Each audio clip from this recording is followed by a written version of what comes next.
오늘 우리들에게 주신 하나님의 말씀은 구약 성경에서 봅니다. 구약 성경 833쪽 시편 44편 8절 말씀을 장성 목사가 풀어서 번역한 연이역본으로 봉독합니다. 우리가 종일 하나님으로 자랑하였나이다. 우리가 하나님의 성호를 영영히 감사하리이다. 셀라. 아멘. 오늘 우리는 성령님 아래 성경 위에 하나님의 말씀을 듣기를 원합니다. 오늘 여러분들이 주목하실 설교 제목은 하나님을 자랑하기입니다. 하나님에 대해서 갖는 과학적인 가장 중요한 의문이 있습니다. 하나님은 과학적인 입장에서 볼 때에 증명이 안 된다는 겁니다. 그래서 과학자들 중에 성실하고 또 학문적으로 식견이 있고 투철한 사람들 가운데 그 하나님이 싫어서라기보다는 학문적인 소견으로 하나님의 존재를 증명할 수 없으므로 하나님을 믿을 수 없다, 이렇게 말하는 분들이 있다는 겁니다. 그런데 그런 분들에 대하여 제가 오래전에 제가 신학생 시절에 일반 과학자들과 특히 이론 물리학자들과 성경이 제시하는 우주론에 관한 것을 토론을 하다가 제가 차례가 되었을 때에 했던 제 발언이 기억이 납니다. 제가 그때 그 이론 물리학자한테 얘기하기를 이렇게 얘기했습니다. 과학적인 방법으로 증명할 수 있다면 그분은 하나님이 아니실 겁니다. 과학적인 방법으로 증명이 안 돼야 하나님이신 것이지요 하고 얘기를 했습니다. 그랬더니 이렇게 역습을 가하는 사람은 처음 봤다고 얘기를 하면서 한동안 할 말을 잃어버리고 생각에 빠지는 그런 토론의 경험이 제게는 있습니다. 이 하나님에 대한 주제에서 우리들의 주목을 끄는 것은 하나님이 갖는 그 속성적 그 한계가 있습니다. 근데 하나님 자신에게 무슨 한계가 있는 게 아니고 우리가 유한적 존재이기 때문에 무한을 넘어선 곳에 계시는 하나님을 어떻게 하기가 어렵다는 겁니다. 그래서 하나님이 갖는 그 치명적인 한계가 있는데 그게 뭐냐면 첫째로 하나님은 볼 수 없다는 겁니다. 그러니까 인류 최대의 그 천문학적 망원경을 통해서도 혹은 현미경을 통해서도 하나님은 볼 수가 없다는 겁니다. 또 하나 하나님은 만질 수 없다는 겁니다. 그래서 볼 수도 없고 만질 수도 없는 거, 이런 전제하에서 오늘 본문을 보면 시편 44편 기자는 자기가 하루 종일 하나님으로 자랑한다 이렇게 얘기합니다. 이랬을 때에 세상 사람들이 하는 말이 있습니다. 그건 판타시다, 그건 환상이다, 그건 공상이다, 그건 망상이다 이렇게 얘기한다는 겁니다. 왜 그럴까요? 보이지 않는 것을 자랑하기 때문에 그렇습니다. 만질 수 없는 것을 자랑하기 때문에 그렇습니다. 그래서 그건 네 생각이지, 네가 그런 마음을 품은 거지, 뭐 그건 네 개인적인 자유니까 내가 거기까지는 터치하지 않겠지만 그게 나한테는 전혀 설득력이 없는 것인데 하고 상대방은 반응을 하더라는 겁니다. 그래서 시편 44편 8절 말씀 우리들이 읽고 이 사람이 무엇을 했다 말하기는 쉽습니다. 그러나 이 사람이 자랑한 것에 대해서 여러 번씩으로 풀어서 해야 한다면 그건 조금 어려운 과제가 될 듯 싶습니다. 저는 시편 44편 8절을 읽으면서 잠시 일반 사람들이 특히 비그리스도인들이 제게 던질 질문을 상정해 보았습니다. 당신은 볼 수도 없고 만질 수 없는 하나님을 자랑한다고 하는데 그게 어떻게 자랑이 되는 거냐? 그건 당신 마음속에 품을 수는 있겠지만 그게 어떻게 자랑이 되는 거냐? 그건 자랑의 대상이 될 수 없는 걸 자랑하는 거다는 질문을 받았다. 그럴 때 장성 목사는 뭐라고 할 것이냐 이런 생각을 했다는 거죠. 이걸 성경을 내게 비추어 보아 읽기라고 얘기합니다. 저는 성경을 늘 이런 방식으로 읽는 건 아닌데 어떤 구조를 대하면 그 구조에서 질문을 상정하고 그 질문에 대해서 내가 충분히 대답할 수 있는 실력이 되는가, 그런 속참이 있는가, 속이 꽉 찬 어떤 것이 있는가 하는 것에 대해서 생각을 해보게 됩니다. 근데 여러분들이 이런 질문을 받으신다고 한다면 당신은 그 하나님을 믿는다며 믿지요? 당신 하나님을 자랑할 수는 있어? 그런다면 이거 조금 쉽지 않은 의미가 있겠다 하는 생각이 듭니다. 그래서 제가 여러분들에게 나누기를 원하는 건 여러분의 목사는 도대체 하나님을 어떻게 자랑하는 것이냐 하는 겁니다. 저는 이렇게 자랑할 겁니다. 제가 하나님을 자랑하는 이유는 하나님이 내 인생의 의미와 가치와 보람을 찾아 주었기 때문입니다. 이렇게 얘기할 거라는 겁니다. 그래서 여러분, 저는 하나님을 통해서 제 인생의 의미를 찾았습니다. 저는 하나님을 통해서 제 인생의 가치를 찾았습니다. 저는 하나님을 통해서 제 인생의 보람을 찾았습니다. 이럴 때 남의 얘기라고만 듣지 말고 아멘을 하면 복이 한 100만 배는 쏟아질 텐데 그거 참 안타깝네요. 여러분들이 그렇게 아멘을 하시면 목사님 제가요 표현력이 부족해서 그랬는데 그거예요. 그거 제가 하고 싶었던 얘기도 그거예요. 이렇게 나가면 얼마나 정말 좋을까 이런 생각을 해보게 됩니다.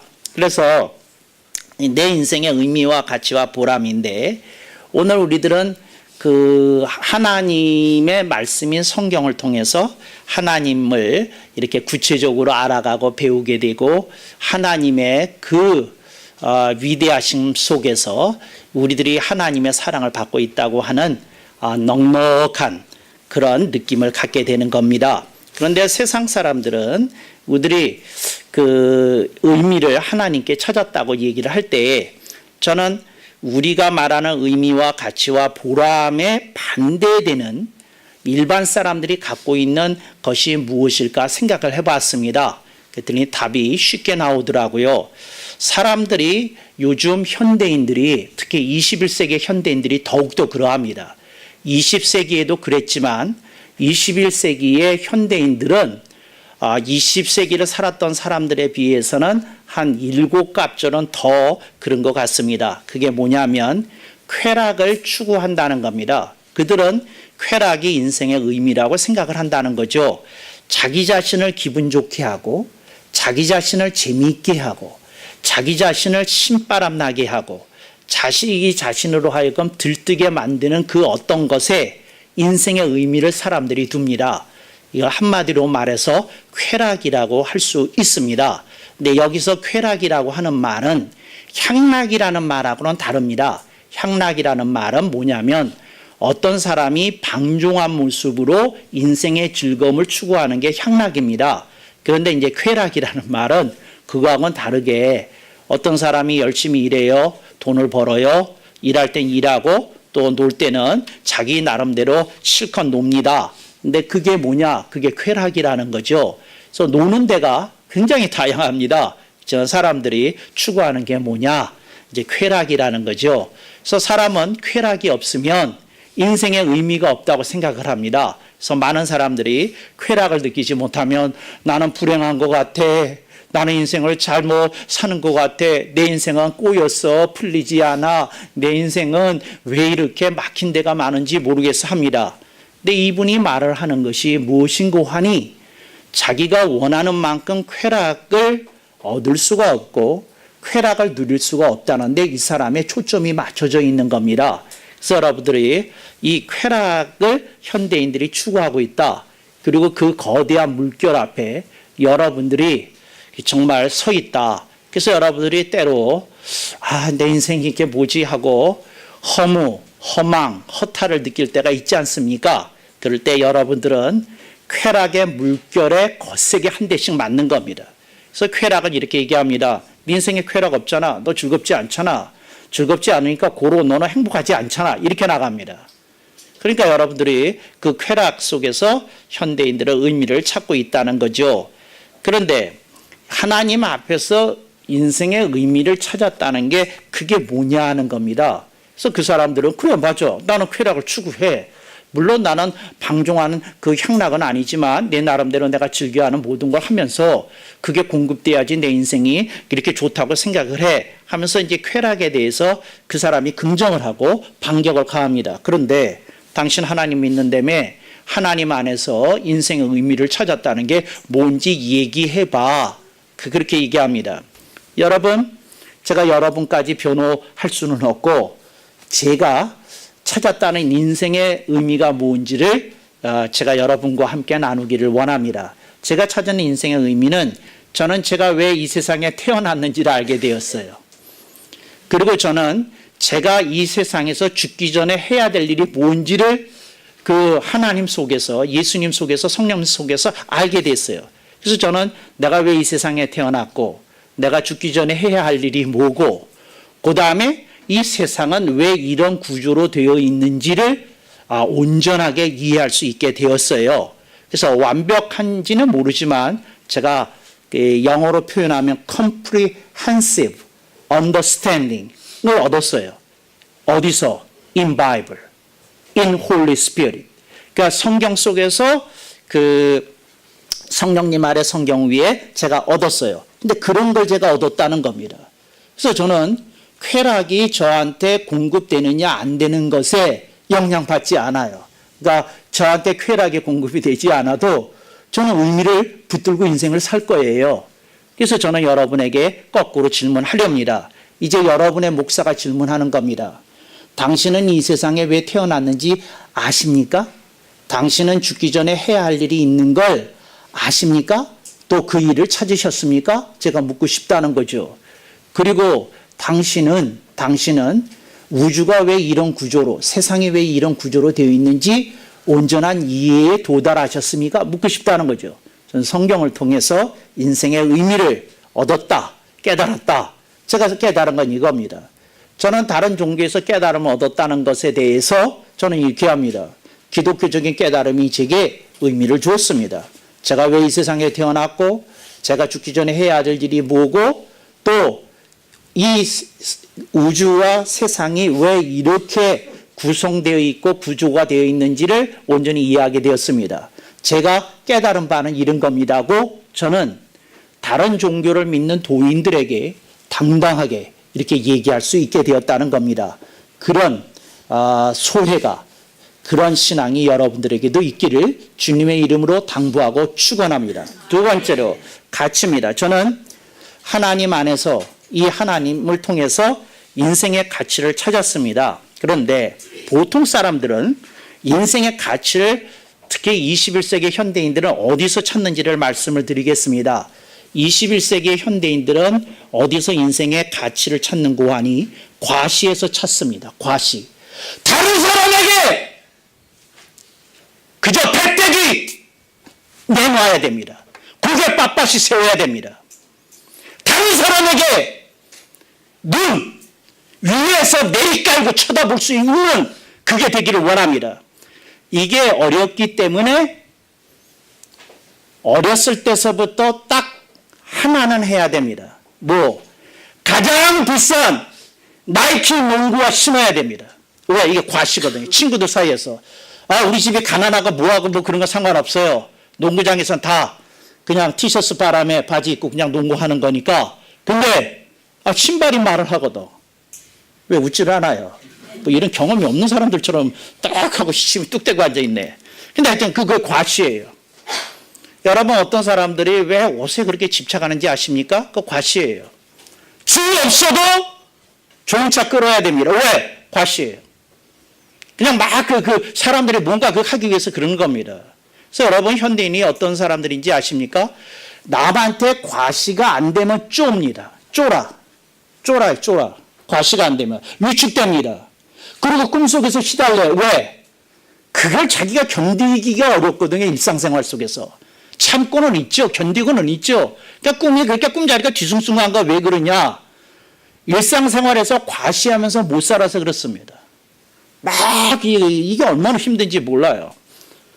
여러분 현대인의 이 두 번째 주제어가 과시라는 거 이게 기억하십시오. 사람들이 왜 불행하다고 느끼는지 아십니까? 다른 사람 때문에 그래요. 그런데 다른 사람 때문에 그런다는 말이 무슨 말인지 아십니까? 다른 사람한테 배때기 디밀지 못하고 고개 빳빳이 세우고 눈 위에서 내리 깔면서 쳐다볼 수 없기 때문에 그래요. 그거 되면 사람들은 과시가 되면 그걸 행복이라고 생각을 해요. 그래서 끊임없이 뭐 얘기하는 거예요. 그래서 하다못해 애가 어쩌다가 뭐 수학 시험에서 100점 맞았다 그래도 동네방네 얘기해야 돼요. 순이 엄마 우리 아들이 그 공부 못했던 거 알잖아. 그런데 얘가 말이야 과외를 하더니 말이야 수학 100점을 연달아 3번을 맞아오네. 과시. 뭐 아주 뭐 여러 가지 얘기로 설명할 수 있겠지만 과시. 그거라도 해야 돼요. 그게 안 되면 뭐 첫 잔이라도 새가 사다 놔야 돼요. 이게 말이야 본 차이나래. 영국에서 수입품이래. 그런데 우리나라에 딱 3,000개 들어왔다는구만. 그 중에 하나래. 딱 손가락도 고기를 향하고 있어요. 딱. 뭐 이런 거. 뭐 첫 잔이 안 되면 뭐라도 해야 되는지 몰라요. 하여튼 뭘 해야 됩니다. 사람들이. 근데 거기에 이렇게 목매어 가는 거죠. 제가 여러분한테 얘기하겠습니다. 과시라는 개념이 사라지면 이 세상에서 제일 먼저 사라질 게 명품이라는 물건들입니다. 그 명품이 왜 필요해요? 과시 때문에 필요한 겁니다. 이거 나 들었다 이거죠. 나는 이런 자동차 끌고 다닌다 이런 얘기하고 싶다는 거죠. 사람들이요 참 불행하게 그러고 살아요. 그러고 살아요. 제가 자동차 안 끈 지가 꽤 됐잖아요. 근데 제가 이런 생각을 했어요. 목사가 안 하고 사는 것도 한 가지는 있어야 되겠다. 그래서 제가 생각했어요. 너무 하나님이 주신 은혜와 은총이 많으니 자동차 하나는 내가 좀 멀리 해도 되겠다. 그런 생각 가지고 살아요. 근데 여러분의 삶 속에서 과시가 여러분을 시달리게 하고 있다는 거 기억하십시오. 이거 해결 안 되면 당신이 죽어서 천국 갈 수는 있지만 당신은 이 지상에서 이 지구상에서 내내 불행에 시달릴 겁니다. 과시 문제 해결해야 됩니다. 근데 그거를 장서 목사는 어떻게 찾았다고요? 내 인생의 가치 속에서 찾았습니다. 누가 묻더라고요. 목사님, 과시는요 우리가 잘 알잖아요. 사람들한테 떵떵거릴 수 있고 자랑할 수 있고 뭐 목사님 표현한 대로 뭐 좀 거친 표현이긴 하십니다만 배가 어떻고 뭐 목이 어떻고 눈이 어떻고 그 피부에 와닿았습니다. 목사님 뭐 그런데 목사님 무슨 가치를 발견하셨나요? 이겁니다. 나보다 나를 더 사랑하는 분을 만난 거예요. 저는 나는 이 예수님한테 그냥 미쳐버렸어요. 왜 미쳐버렸느냐? 이분이 나도 나를 위해서 죽어줄 수가 없는데 이분이 나를 위해서 죽어줬어요. 2000년 전에. 그냥 미쳐버리겠는 거예요. 그냥 정말 미쳐버리겠는 거예요. 이거 어떻게 나를 위해서 내가 뭐 잘난 존재라고 나를 위해서 죽으셨단 말이냐. 이게 미쳐버리겠는 거예요. 나를 나보다 더 사랑하시는 분이다. 저는 예수님에 대해서 아주 멋진 한마디 말을 오래전에 만들었어요. 신학교에서 명구대회가 있었어요. 제가 다니는 신학교에서. 그게 뭐냐면 예수님을 한 문장으로 한 센텐스로 얘기를 하라고. 그래서 제가 가서 대상 받았어요. 그게 뭐냐. 예수님은 나보다 나를 더 사랑하시는 분이시라. 끝났어. 그래서 내가 이렇게 얘기했더니 그냥 끝났어. 할 것 없이 그거보다 더 좋은 설명 우주를 지으신 분이시다 창조주시다 심판주이다 했던 분 다 떨어져 나가고 나를 나보다 더 사랑하신 분이라고 그러는데 과거 완료. 더 사랑하시는이 아니야. 이미 그러셨어. 하신 분이시라. 아멘 억만 번. 그러니까 이게 너무 감격스럽잖아요. 할렐루야. 그분 속에서 의미를 찾았어요. 그게 뭐냐면 제가 인생이 아무리 힘들고 고달프고 억울하고 분노가 치고 솟구쳐도 나를 위해서 죽으신 분이 있었다는 그 한 가지 생각만으로 위로가 돼요. 견딜 수 있어요. 인내할 수 있어요. 버틸 수 있어요. 해낼 수 있어요. 할렐루야. 그 힘의 원천이 어디에 있습니까? 나를 나보다 더 사랑하셔서 나를 위해서 십자가상에서 피와 물을 다 쏟기까지 죽으시고 대속을 이루시고 복음을 우리에게 증거해 주시고 복음을 통해 우리를 건지신 예수 그리스도가 우리의 주님이시기 때문에 구주이시기 때문에 가능한 줄로 믿습니다. 저는 거기서 가치를 찾았어요. 여러분들은 가치를 어디서 찾습니까? 과시에서 찾겠죠? 저는 예수님의 그 사랑 안에서 대속의 사랑 속에서 가치를 찾았어요. 그래서 제가 어떤 정신 나간 생각이 제게도 가끔씩 조수처럼 밀려올 때가 있지만 제가 뿌리칩니다. 왜? 저는 가치를 예수 그리스도 안에서 찾았기 때문이라고 감히 여러분들에게 간증을 드리고 있는 중입니다. 세 번째로 현대인들은 인생의 보람자리에 무엇을 갖다 놨는지를 말씀을 드리겠습니다. 현대인들을 이해하려는 첫 번째 단어가 뭐였죠? 쾌락입니다. 두 번째 단어가 뭐였죠? 과시입니다. 세 번째 단어가 뭐냐? 마약입니다. 마약. 근데 제가 말하는 마약은 이런 마약이 아닙니다. 그게 뭐냐면 환각작용을 일으키는 그런 의미의 마약이 아닙니다. 제가 말하는 마약은 뭐냐면 그때그때 즐기는 부입니다. 그러니까 사람들이 다 마약을 복용해요. 어떤 사람에게는 이게 도박입니다. 어떤 사람에게는 이게 술입니다. 어떤 사람에게는 이 마약이 뭐냐면 PC게임입니다. 어떤 사람에게는 이게 두산 베어스입니다. 전혀 호응이 없네. 여기 두산 팬이 없나 봐요. 서울인데도. 아니 서울 팬이면 서울 사람이면 전부 두산 아니면 LG 아니면 넥센이어야 되는데 하여튼 거기에 인생을 거는 거예요. 그리고 거기 취해서 그렇게 사는 거예요. 나는 어떤 분 인터뷰를 하는데 그냥 기절하는 줄 알았어요. 1년에 야구 게임을 최소 볼 때가 120게임이고 자기의 목표가 1년을 시작할 때 매번 그 간절한 마음으로 기도한대. 뭘? 제가요 넥센 게임 160게임을 볼 수 있기를.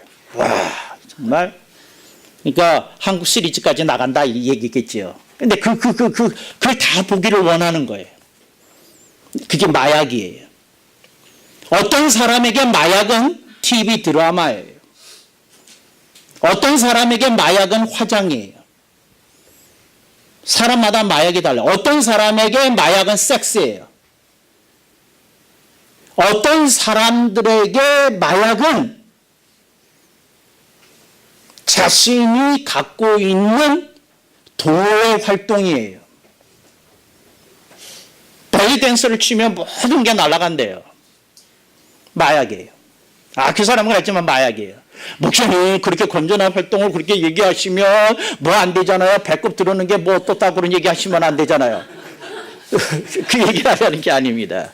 제가 무슨 얘기를 하려는 거냐면 여러분 안 해도 기쁘고 즐거워야 정상입니다. 그 얘기하는 겁니다. 안 해도. 뭘 해야지만 채워주면 그 채워주는 게 마약이다. 그 얘기를 하려는 겁니다.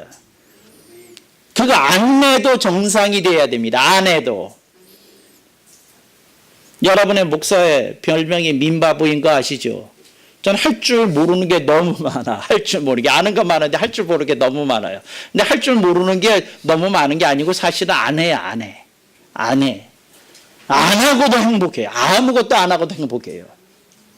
제가요 하루 종일 앉아서 소파에 앉아서 두꺼운 수첩 띄고 메모하면서 책도 뭐 어떤 데 아니고 수첩 앉아서 생각나는 걸 이렇게 메모만 하고 있어요. 우리 사모님이 가끔씩 물어요. 그게 그렇게 좋어요? 보니까 아주 행복한 표정을 지으면서 소파에 앉아서 뭐 글씨나 쓰고 있어요. 그게 그렇게 좋어요? 하고 물어봐요. 내 대답이 그래요. 너무 좋아요. 너무 좋아요. 근데 뭐가 좋냐고요? 아무것도 안 하는 게 좋아. 여러분들이 이런 대목에 뭐 악착같이 아멘을 안 해도 나 상처를 안 받아요. 안 받아. 그래서 내가 여러분한테 얘기하는 거예요. 이게 좋은 걸 뭐 어떻게 해. 근데 여러분들이 여러분만의 마약을 자꾸 찾기 위해서 마약을 계속 바꿔나가는 거 알지요? 사람들이. 근데 여러분들이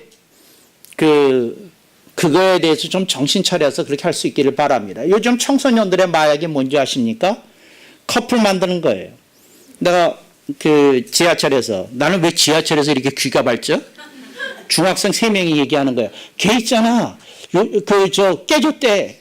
그 커플이 깨졌대. 그랬더니 그 옆에 누구누구도 누구하고 깨졌대. 그랬더니 왜 우리 주변에는 커플이 그렇게 깨지는 게 왜 이렇게 심하지? 이거 뭔가 불길한 조짐 같대. 중학생 3명이 하는 얘기예요. 3명이.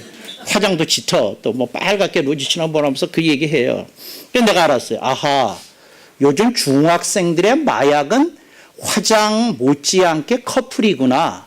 그걸 알았어요. 그래 행복을 느끼는 거예요. 애가. 학교 갈 맛을 느끼는 거예요. 나를 조금 특별하게 생각해주는 남자친구나 여친이 있다는 사실만으로도 위로가 되고 학교 갈 맛이 나는 거예요. 이런 시대에 우리가 살고 있네요. 애들이 다 마약을 이렇게 갖고 있으니 이거 어떻게 하면 좋습니까? 제가 여러분한테 마약에서 벗어나도록 강추합니다. 그런데 목사님은 인생의 보람을 그런 마약 같은 데서 느끼지 않고 보람이라는 게 뭡니까? 목사님이 느끼시는 보람이라는 게 뭡니까? 우선 보람에 대해서 말씀을 드리겠어요. 보람이라는 건 뭐냐면 그때그때 채워지는 게 마약입니다. 그런데 보람이라는 건 두고두고 나를 흐뭇하게 만드는 게 보람입니다. 두고두고 나를 흐뭇하게 만드는 게 이게 보람입니다. 그게 뭐냐면 그때그때 느껴졌다가 안개처럼 사라지는 것은 마약입니다. 근데 두고두고 남는 거예요. 두고두고 남는 거. 그러니까 여러분들이 이렇게 생각할 거 아니에요. 목사님, 두고두고 남는 게 도대체 인생에 뭐가 있는 건가요? 여러분, 두고두고 남는 게 뭔지를 제가 느끼는 보람을 말씀을 드리겠습니다. 이게 여러분들한테 전혀 무슨 감동적인 스토리로 연결 안 될 수 있습니다. 그게 뭐냐? 말씀대로 사는 겁니다. 말씀대로 사는 거. 저는 이런 확신이 있습니다. 말씀대로 사는 게 두고두고 남는 거다. 이런 확신이 있어요. 다른 건 다 지나가는 거다, 사라지는 거다, 소멸되는 거다, 붕괴되는 거다. 이런 소신이 있어요. 언젠가는 다 붕괴되는 거예요. 언젠가는 다 파괴되는 거예요. 언젠가는 사라지는 거예요. 하나님 말씀대로 사는 것만 남아요. 그러니까 저는 흐뭇한 거예요. 하루를 오늘도 말씀 속에서 살았네. 그럼 흐뭇한 거예요. 천국에서 상급이 쌓이는 것 같은 느낌이 있어요. 제가 상급을 위해서 산다는 게 아니라 하나님 말씀대로 사는 그 자체가 뿌듯함을 안겨다 주라는 거죠. 사막의 성자라고 유명한 성인이 있어요. 성 안토니오라고. 여러분들 인터넷 검색하면 만나볼 수 있는 인물입니다. 근데 이 성 안토니오가 사막에 사는데 어떤 사람이 와서 이런 질문을 했어요. 여기서 무슨 보람이 있습니까? 이런 얘기를 하는 거예요. 맞잖아. 아니 교회에 나가서 설교를 해서 사람들이 변화가 일어나고 이런 어떤 거를 이렇게 좀 보고 느껴야지 이렇게 목회의 보람이라고 그럴까 그런 것도 있고 가르친다는 보람도 있는 거지 혼자서 사막 속에서 텐트 하나 쳐놓고 거기서 샘물 퍼마시고 뭐 그냥 그 꽃잎이나 뭐 이런 거나 따먹으면서 열매나 따먹어서 겨우 산다는 게 이게 무슨 보람 있는 일입니까? 세상에 나와서 뭘 하셔야죠. 그랬어요. 그랬더니 이분이 성 안토니오가 재밌는 말을 했어요. 제가 이 말을 잊혀지지가 않아. 뭐라 그러냐면 제가요 사막에 있을 때요 주변에 아무도 없지 않습니까? 그렇죠. 누가 있겠어. 혼자 그러고 있는데 그분이 하는 말이 예수님이 제 독차지입니다. 난 미쳐 죽는 줄 알았어. 이 얘기 듣고요. 예수님이 우주에 가득하신 예수님을 자기 혼자 독차지하는 그런 어떤 거를 이렇게 체험한다는 거예요.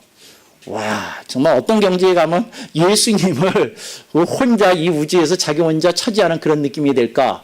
예수님 독차지하는. 그러니까 뭔지 그 맥락을 알 것 같아요. 그래서 제가 가끔 소파에 앉아서 이렇게 주문처럼 외는 단어가 있습니다.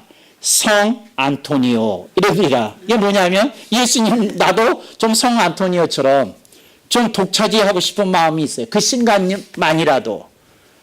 이럴 때 아멘 해야 되는 거예요. 에코가 전혀 안 되네. 이분들은 그렇게 아멘 해야 되는 거예요. 아멘 한 번 더.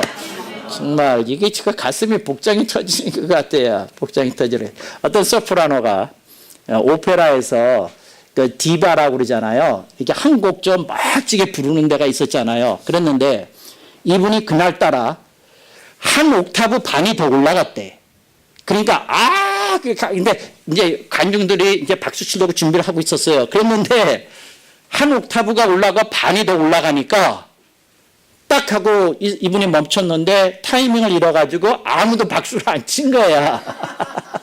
근데 디바가 재밌는 사람이야. 말아서 이랬다는 거예요. 이렇게 박수 쳐야 되지 않냐고. 그래서 우려하던 박수를 받았다는 거예요. 그러니까 사람들이 리듬을 깨졌네. 박수를 쳤다는 거예요. 그러면서 사람들이 생각하기를 이야, 오늘의 아리아는 정말 죽이는 아리아였다. 그러면서 막 그랬다는 거예요. 근데 나중에 이제 기자가 이분한테 물어봤어요. 이 마리아 칼라스한테 뭐라냐면 오늘 어째서 한 옥타브 반이 올라갔습니까? 이제 물어봤어요.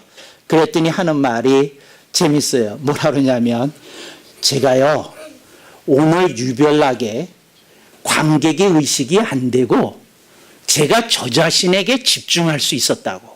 저 자신에게. 그 곡과 거기에만.